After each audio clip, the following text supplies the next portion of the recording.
आपन एकदम चेहरा उदास कई के बैठी हो, कुछ न बोलत हो न डोलत हो, कई रोज से एकदम परेशान किए हो हमका। का बात बा बतावा हमसे आज न। काहे न खिसियाई रही? अपन अदतिया नहीं खे देखत?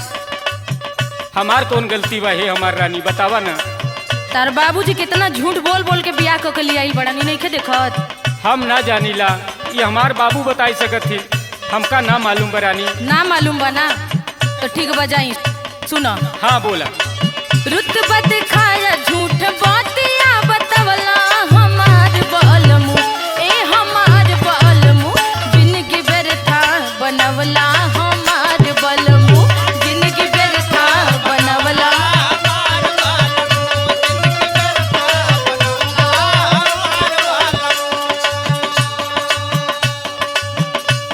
हे रानी हमार बात सुना। बोली। हमार उम्र गलती ना बा, जवन कुछ दगाबाजी अगर करें, कुछ तोहरे पिताजी के साथ में अगर गलती करे हैं तो हमार बाबू करे हैं। तो तोहरे पिताजी ने हुआ? हाँ, तो वही गलती कर, हमार कोनो दोष ना बा ये हमार रानी। दोष ना बा तो झेला गलती। हमार बात सुना।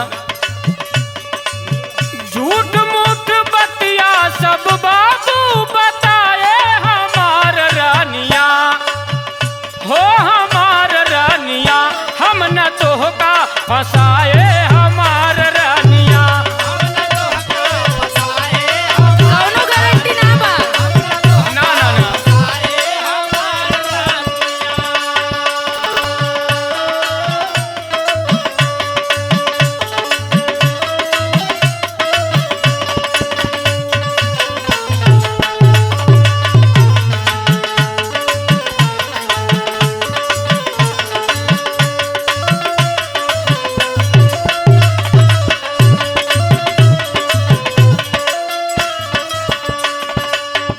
अच्छा तो सुनी। हाँ बोली बोली। बाबू तोहार बड़े बड़ा जमींदारवा,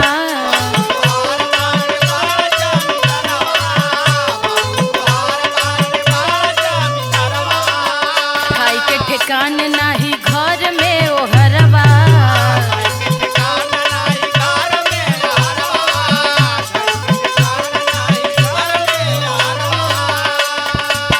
दूसरे के खेत बारी अपना बतवला हमार बलमु, ए हमार बलमु, जिंदगी व्यर्था बनवला हमार बलमु, जिंदगी व्यर्था।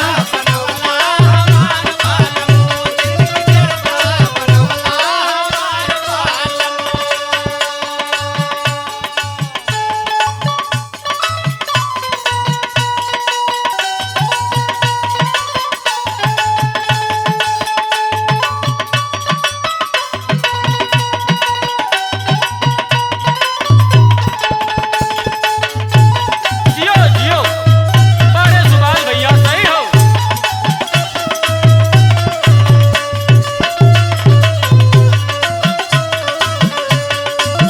यही हो प्रयागराज।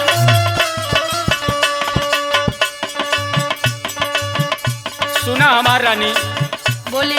जवन कुछ बाबू बतायन थोड़ा बढ़ाई चढ़ाई के तोहरे पिताजी से बताई दिहन। और थोड़ा सा बढ़ा चढ़ा के नहीं क्यों बोल ले? और बा हमरे खेती बाड़ी, लेकिन जितना बतायन उतना नहीं, 2-4 बीघा खेती बाड़ी बा, खाई भरे को हो ही जाते हमार रानी। काहे ऐसे कैलन तोहर बाबूजी? अब उनके दिल के बात रही वो कही दिहन, लेकिन हमार बात सुना।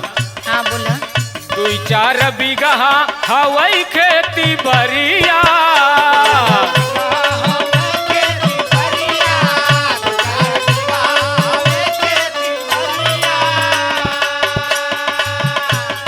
बातचीत होत नहीं रहले गुजरिया।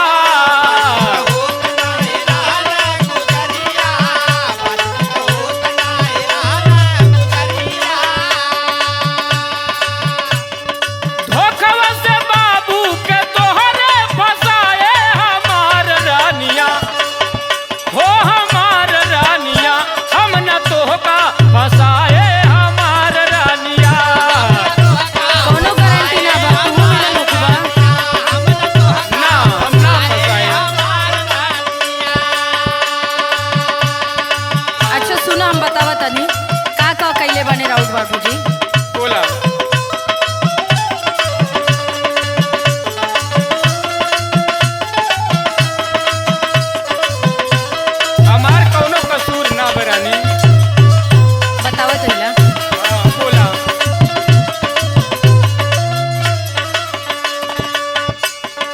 कहत हुआ ना कि हमार कोनो कसूर ना बा, तो सुनो।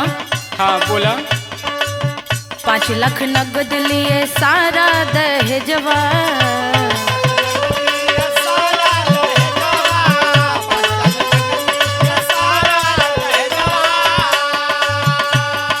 तब घर वाले के जुड़ान ना कर जवा।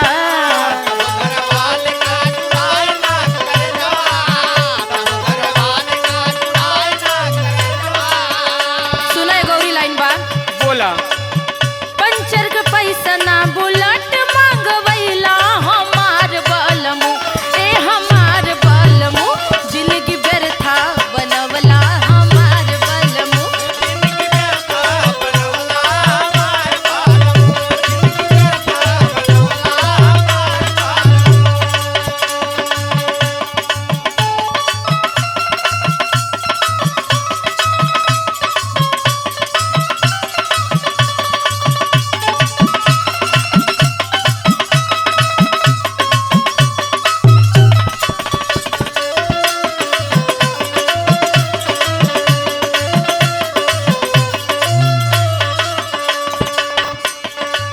ए हमार रानी, जवन कुछ दहेजा दहेज लिए हमार बाबू सब ऐसे अपने रूम में ले जाए के बंद कर दिए, और जवन बुलेट पाए नु हो हमार एक ही भाई बा, और हमार बाबू नहीं सब चढ़त हैं। ए हमार रानी, हमका चाबी मांगी तो नहीं देते हैं, तो हमार कवन गलती बे रानी बतावा ना।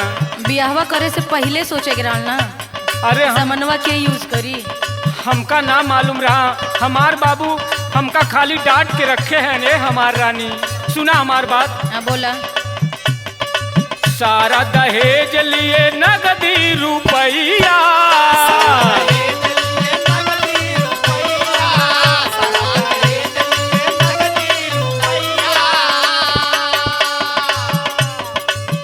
गाड़ी बुलेट पाए चढ़े बाबू भैया, बाजी में तू चढ़वा, लेकिन नहीं देते रानी।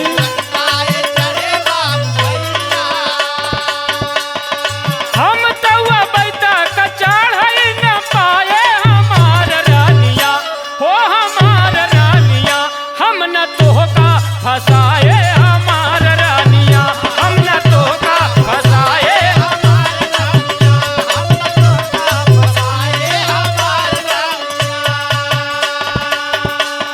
अच्छा उकुल ठीक बा।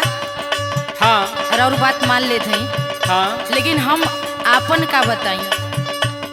बोला। जब से आयल है कौनो सामान हमारा के ढंग से मिलत ना बा। कुछ काम धंधा ना करते रानी, कैसे मिले? तो दहेजवा काहे खातिर लेला है 5 लाख रुपया? अरे ये हमार बाबू फंसाई दिए। बाबू फंसाई देन तो हम का करी? हमार गलती ना भये है रानी, बियाह करे से पहले सोचे चाहत रहे। हमरे ऊपर तू काहे नाराज हो? बोला ना।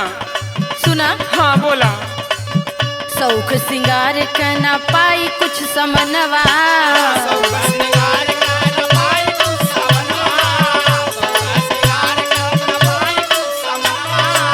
हैदर अली व्यर्थ सारा यार मनवा,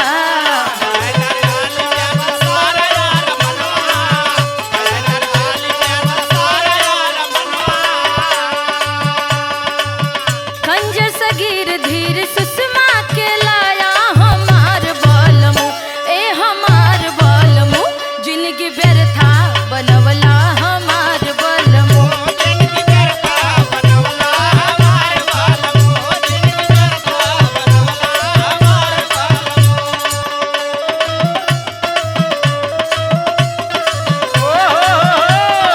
सही बात है ना मुन्ना भैया?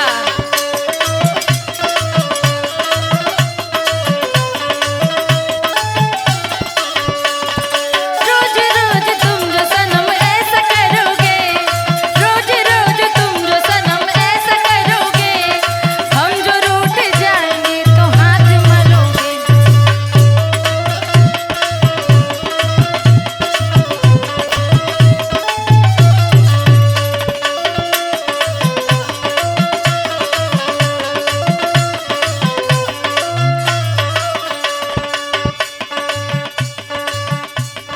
सुना हमार रानी, हाँ बोला। नैहरे जिंजा इतना जीन उठा हम वादा करत हई हमरे प्रयागराज में नरेगा में काम चलत बा। हम जाए के नरेगा में माटी फेंक ले रानी, रात दिन भर मेहनत करब लेकिन तोहका हम जाई न दे। मने अब ये कुल बचल बा कि मजदूरी करबा? अब का करी, पढ़े लिखे ना यही तो का करी, मजदूरी करब तोहार पूरा श्रृंगार ले आऊ लेकिन जा जिने हमार रानी, हमार बात माना, सुना हमार बात। हाँ बोला। शौख श्रृंगार पूरा करबई कमा के,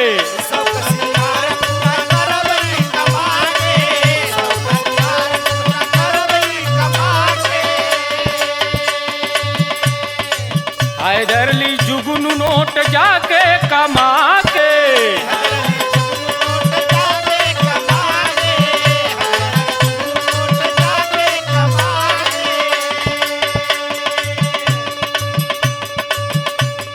राम सहाय गीता या खंजर से पाए हमार रानिया, हो हमार रानिया, हम न तोहका फसाए हमार रानिया, हम न तोहका फसाए,